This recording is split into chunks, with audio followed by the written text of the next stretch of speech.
सोनिया की शादी जिस परिवार में होने जा रही थी वहाँ पर सब लोग ज्यादातर आलू की सब्जी ही खाते थे। ये बात सोनिया को शादी से पहले ही पता चल गई थी।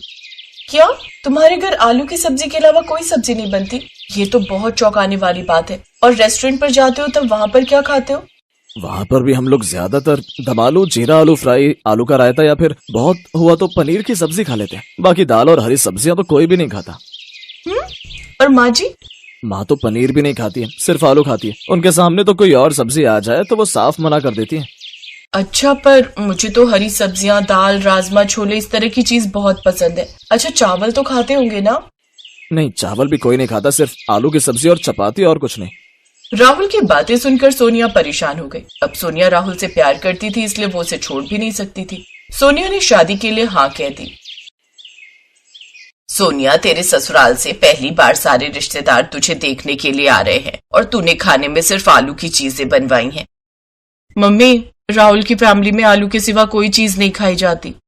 सोनिया, ये तो बहुत अजीब बात है। तुम्हारे ससुराल में आलू की सब्जी के अलावा कोई और सब्जी नहीं बनती है। हमारे घर तो टिंडे, तोरी, लौकी, करेला, भिंडी, न जाने क्या क्या तुम्हारी माँ बनाती रहती है। और तुम्हें तो हरी सब्जियां, दालें बहुत पसंद है।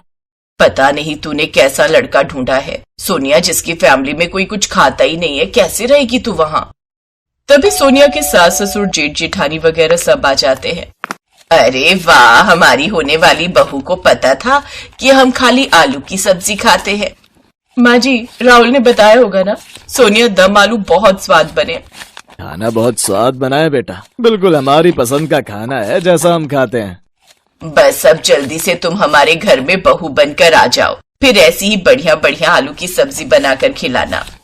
सोनिया ने इशारों में सिर तो हिला दिया, पर वो परेशान हो रही थी कि सब कैसे मैनेज करेगी। जब शादी तय हो गई तो सोनिया की बुआ शादी से कुछ दिन पहले आ गई। सोनिया अपनी बुआ के बहुत करीब थी और उसकी बुआ भी सोनिया से बहुत लगाव रखती थी। सोनिया की बुआ बहुत समझदार भी थी। उन्होंने देखा शादी तय होने के बाद भी सोनिया थोड़ी सी उदास है, तो उन्होंने उससे उदासी का कारण पूछा। तो सोनिया ने उन्हें सारी बात बताई। अच्छा, तो ये बात है, तू फिक्र मत कर, मैं कोई ना कोई तरीका निकाल ही लूंगी तेरे ससुराल वालों को सब कुछ खिलाने का। तू सारी टेंशन अपनी बुआ पर डाल दे, तेरी बुआ कोई ना कोई रास्ता ढूंढ ही लेगी। मुझे बस सोचने दे थोड़ा। काफी देर सोचने के बाद बुआ को एक आइडिया आया। मिल गया आइडिया। क्या बुआ, क्या आइडिया मिला? जल्दी बताओ ना बुआ। देख, मेरी बात ध्यान से सुन। आप सब भी यही सोच रहे हैं ना कि आखिर सोनिया की बुआ ने उसे क्या सलाह दी होगी, क्या तरकीब सुझाई होगी। चलिए हम आपको बताते हैं आगे की कहानी में। अब सोनिया बेफिक्र थी। धूमधाम से उसकी शादी होती है। शादी के बाद सोनिया अपने ससुराल पहुंचती है। अगले दिन सोनिया की पहली रसोई थी। सोनिया की सास ने उसे आलू का हलवा बनाने के लिए कहा था। सोनिया बहू, सबके लिए आलू का हलवा बना लो। माँ जी, मैं पहली रसोई में हलवा नहीं बना सकती। हलवा नहीं बना सकती हो? मैंने भी अपनी शादी के बाद पहली रसोई में आलू का हलवा ही बनाया था। मैं जरूर बना देती अगर मैंने मन्नत ना ली होती। मन्नत? तुमने कौन सी मन्नत ली हुई है जिसमें तुम शादी के बाद पहली बार हलवा नहीं बना सकती?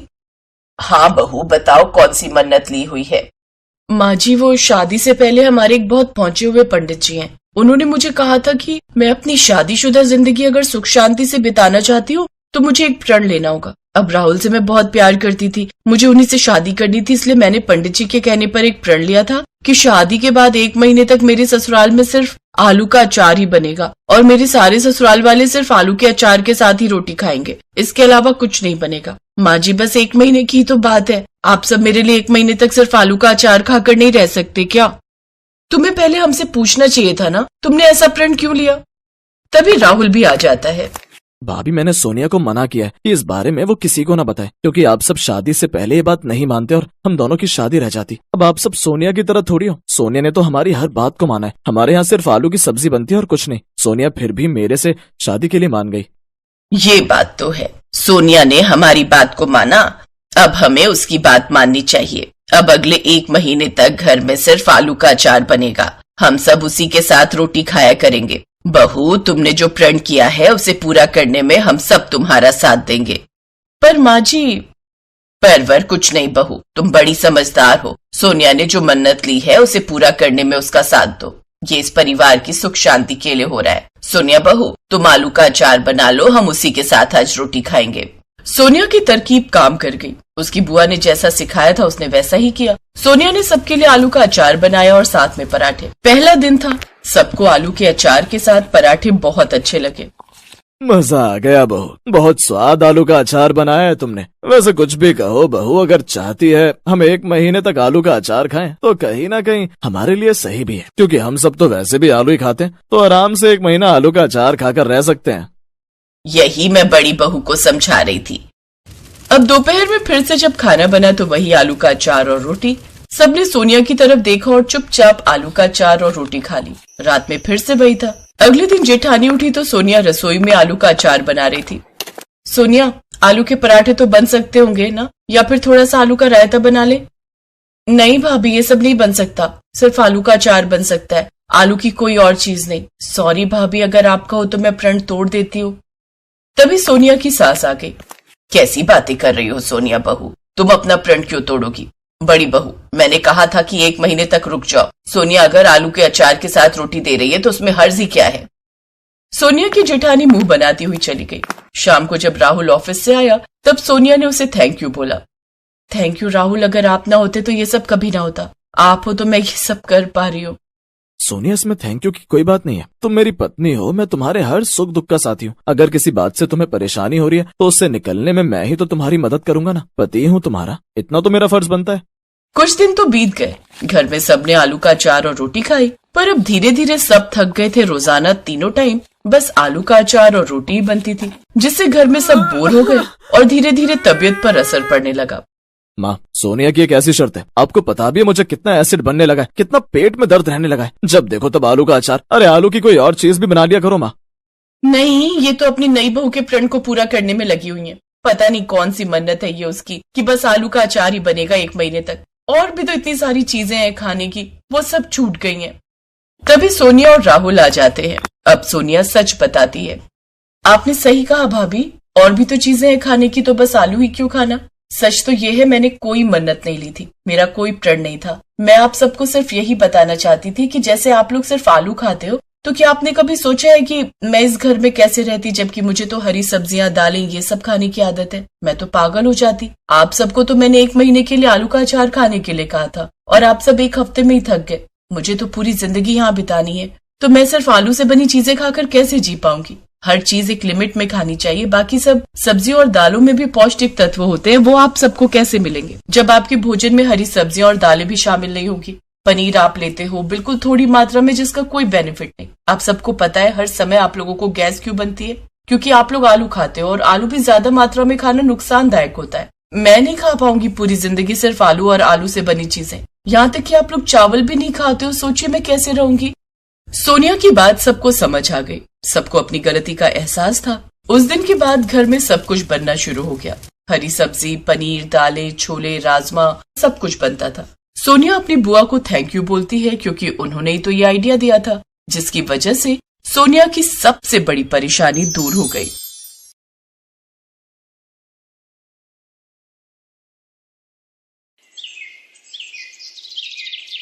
बीना और चंदर आजादपुर मंडी में साफ सफाई और मेहनत मजदूरी करके अपना पेट पालते थे। शादी के तकरीबन 2 साल बाद बीना गर्भवती हुई। दोनों ही पति पत्नी इस बात से बहुत खुश थे और बेसब्री से नए मेहमान के आने का इंतजार कर रहे थे, लेकिन होनी को शायद कुछ और मंजूर था। एक शाम जब दोनों काम से घर लौट रहे थे तो रास्ते में रेल पटरी क्रॉस करते वक्त चंदर का पैर पटरी में फंस गया। अरे अरे ये मेरा पैर, अरे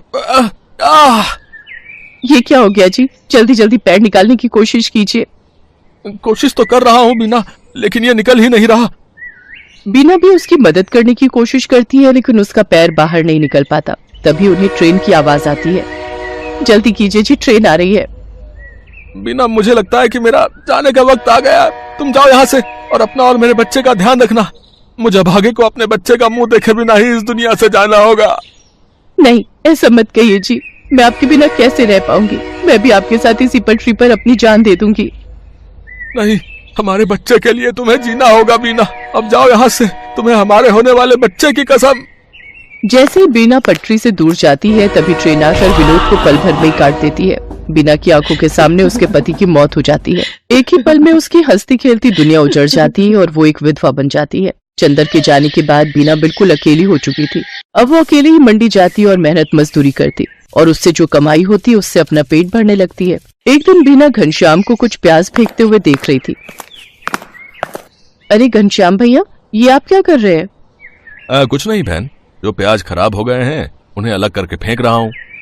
भैया, अगर आपको कोई प्रॉब्लम ना हो तो जो प्याज आप फेंक रहे हो वो आप मुझे दे दो, वो मुझ गरीब के काम आ जाएंगे। लेकिन बीना बहन, इन आधे सड़े गले प्याजों का आखिर तुम क्या करोगी? वो मैं आपको बाद में बताऊंगी, फिलहाल आप ये खराब प्याज मुझे दे दीजिए। ठीक है बहन, ले जाओ, वैसे भी ये मेरे किसी काम के नहीं। इसके बाद बीना उन खराब प्याजों को एक थैले में भर लेती है और शाम को अपने साथ घर ले आती है और उसमें से थोड़े ठीक प्याजों को अलग करके रख लेती है और जिनकी हालत ज्यादा ही खराब थी उन्हें अपने घर के बाहर बनी क्यारी में बो देती है। अगले दिन सुबह काम पर जाने से पहले बीना साफ छाटे हुए प्याजों को काटकर आटे में मिलाती है और साथ ही नमक, हरी मिर्च और अजवाइन डालकर उस आटे को गूंथ लेती है। खुद नाश्ता करके वो कुछ पराठे घनश्याम के लिए भी पैक करके ले जाती है। ये लो घनश्याम भैया, आपसे जो कल प्याज लेकर गई थी उनसे मैंने प्याज के पराठे बनाए हैं, जरा आप भी चख कर देखो। रोज दाल चावल खाकर आप बोर हो गए होंगे ना? बीना बहन, हम गरीबों के नसीब में तो दाल चावल और सूखी रोटी ही होती है, भला उससे भी क्या नाराज होना। अच्छा लाओ, तुम इतने प्यार से प्याज के पराठे बनाकर लाई हो तो खाकर देखता हूँ। घनश्याम को बीना के हाथ के बने प्याज के पराठे बहुत पसंद आते हैं। ऐसे ही कुछ समय बीत जाता है। बीना को अब 7वां महीना लग गया था, जिस वजह से वो मजदूरी नहीं कर पा रही थी, जिस वजह से उसके घर खाने पीने की तंगी हो गई थी। ऐसे ही एक रोज जब वो खाना बनाने जाती है तो देखती है कि राशन के सभी डिब्बे खाली हैं। हे भगवान, एक बार को मैं तो भूखी रह लूंगी, लेकिन मेरे अंदर पल रही ये नन्ही जान कैसे भूखी रहेगी? इस हालत में तो कोई मुझे काम भी नहीं दे रहा, अब क्या करूं? हाँ, याद आया, अपनी जमीन में थोड़े प्याज उगाए थे ना, क्यों ना उनको निकाल लूं, वो अब पूरी तरह पक गए होंगे। बीना उन प्याजों को निकालती है और पड़ोस से थोड़ा आटा उधार मांग कर ले आती है। उसके बाद स्वादिष्ट प्याज के पराठे बनाती है। उसके पराठों की खुशबू को सूंघते हुए उसकी पड़ोसन आरती वहाँ पहुँच जाती है। अरे वाह बीना, तेरे घर से तो बड़ी ही अच्छी खुशबू आ रही है। आखिर क्या बनाया है तूने? कुछ नहीं बहन, ये प्याज के पराठे बनाए हैं। लो, तुम भी खाकर बताओ कैसे बने हैं। वाह वाह वाह, क्या स्वाद है बीना तेरे हाथों में। अरे इतने अच्छे पराठे तो ढाबे वाला भी नहीं बना पाता। मैं तो कहती हूँ तू प्याज के पराठे का एक ठेला लगाकर बेच और पैसे कमा। जब ऊपर वाले ने तुझे इस हुनर से नवाजा है कि तू इतना अच्छा खाना बना लेती है, तो इसका फायदा उठा। उसकी बात बीना को सही लगी और वो मदद के लिए घनश्याम के पास जाती है। घनश्याम के पास एक पुराना ठेला था जिस पर वो गलियों में जाकर प्याज बेचता था, लेकिन जब उसने मंडी में खुद की दुकान ले ली तब से वो ठेला बेकार ही खड़ा रहता था। घनश्याम वो ठेला बीना को देने के लिए तैयार हो जाता है। घनश्याम शाम को अपना पुराना ठेला लेकर बीना के घर पहुंचता है। ये लो बीना बहन, इसकी मरम्मत मैंने करवा दी है, अब तुम इसका इस्तेमाल कर सकती हो। आपका बहुत बहुत शुक्रिया घनश्याम भैया, आपका ये एहसान मैं कभी नहीं भूलूंगी। अगले दिन सुबह जल्दी उठकर बीना सारी तैयारी कर लेती है और मंडी में जाकर अपने प्याज के पराठों का ठेला लगा लेती है। लेकिन काफी देर तक जब कोई ग्राहक नहीं आता तो वो सोचती है, हे भगवान, दिन ढलने को आ गया लेकिन अभी तक एक भी ग्राहक नहीं आया। अगर ऐसे ही चलता रहा तो मैं अपने होने वाले बच्चे को क्या खिलाऊंगी? लगता है अब बिजनेस चलाने के लिए कोई तरकीब लगानी होगी। एक काम करती हूँ, कम दाम करके बेचती हूँ। एक बार मेरे पराठों का स्वाद सबकी जुबान पर चढ़ गया तो वो कहीं और जा ही नहीं पाएगा। इतना सोचकर बीना आधे दाम में प्याज के पराठे बेचने लगती है। कम दाम में बहुत सारे लोग बीना के पराठे खाने लगे। कुछ दिन बीना ने सबको कम दाम पर ही पराठे बेचे, लेकिन फिर जब उसके ग्राहक बढ़ गए तो उसने रेट बढ़ा दिए। लेकिन तब तक वो पूरी मंडी में प्याज के पराठों वाली के नाम से मशहूर हो चुकी थी। कुछ ही दिनों में उसकी अच्छी खासी कमाई होने लगी थी। वो भगवान के आगे हाथ जोड़कर बोलती है, हे भगवान, तेरी कृपा से और कुछ अच्छे लोगों की मदद से मेरा काम बहुत अच्छा चल पड़ा है और मैं अच्छी खासी कमाई कर लेती हूँ। बस मुझ पर ऐसी ही अपनी कृपा दृष्टि रखना ताकि मैं अपने बच्चे को एक अच्छी जिंदगी दे सकूं। कुछ ही दिनों में बीना खुद का ढाबा खोल लेती है। अब उसकी खूब अच्छी कमाई होने लगी थी। उसका काम और बढ़ गया था, इसलिए उसने अपनी मदद के लिए 2 लाचार औरतों को रख लिया था। बीना की डिलीवरी का समय भी आ गया और उसने एक बेटे को जन्म दिया। महीने भर का रेस्ट लेने के बाद वो वापस काम पर जाने लगी और अपने साथ अपने बच्चे को भी ले जाती। अब वो काम संभालने के साथ साथ अपने बच्चे की भी अच्छी परवरिश करने लगी और खुशी खुशी उसके साथ रहने लगी।